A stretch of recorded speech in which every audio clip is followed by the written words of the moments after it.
Gradsko društvo Crvenog križa Osijek organiziralo je tijekom vikenda na Trgu Slobode svoju već uobičajenu akciju besplatnog mjerenja krvnog tlaka i razine šećera u krvi svim zainteresiranim građanima.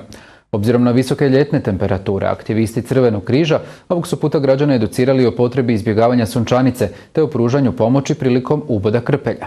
Sljedeći naputke nacionalnih zdravstveno-preventivnih institucija, aktivisti Osječkog Crvenog križa, pored svojih redovitih akcija mjerenja krvnog tlaka i razine šećera u krvi, održali su na Trgu Slobode još 2 za građanstvo vrlo korisne radionice. Gradsko društvo Crvenog križa Osijek prati upute Hrvatskog Crvenog križa i Ministarstva zdravlja vezano za ove toplinske valove koji su nas prošli i moguće druge toplinske valove. Današnja manifestacija orijentirana na tome da dajemo upute građanima kako se ponašati za vrijeme velikih vrućina, što činiti u slučaju da se dogodi nezgoda, znači one postupke prve pomoći, one ozljede koje se uglavnom dogode u boravku u prirodi za vrijeme velikih vrućina, ali i upute kako se ponašati na kupalištu, znači one sigurnosne kodove na vodi, što činiti da bi prevenirali moguće ozljeđivanje ili utapanje osobe. Dijelimo ljudima letke i promotivni materijal kako bi se zaštitili od sunca, kako ne bi došlo do nekih dodatnih kompliciranih poteškoća, na primjer toplinskog udara i toplinske isprljenosti.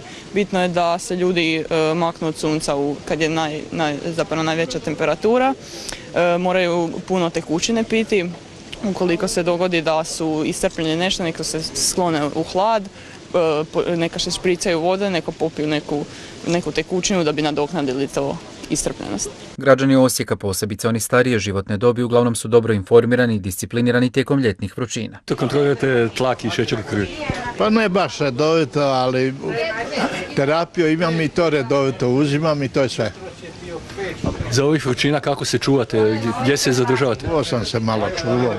Nisam izlazio i nisam jeo tako puno i to je to. Šta kažu nalazi? Dobro je, čuvaj se, živi, pi bevande što više i baš te brige. To je znači recept za vrućinu, sunce? Za vrućinu, ja, i za sunce. Gdje se držate hlada?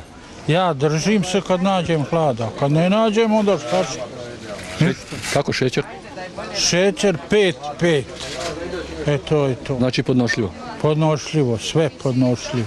Pored izbjegavanja jakog utjecaja sunca i reanimacije osoba koji se nađu u besvjesnom stanju, ovom je prigodom predstavljeni postupak nakon uboda krpelja. Tu su nam naše volonterke i članice ekipe prve pomoći Martina Jugić i Lea Kasa, koja će sada upravo pokazati što napraviti i kako pravilno izvući krpelja, pogotovo zato što se danas dosta toga priča o nekakvim mastima, uljima, zapravo jedan jedini način je ispravan, evo to je upravo ono kako će oni sada pokazati. A to je?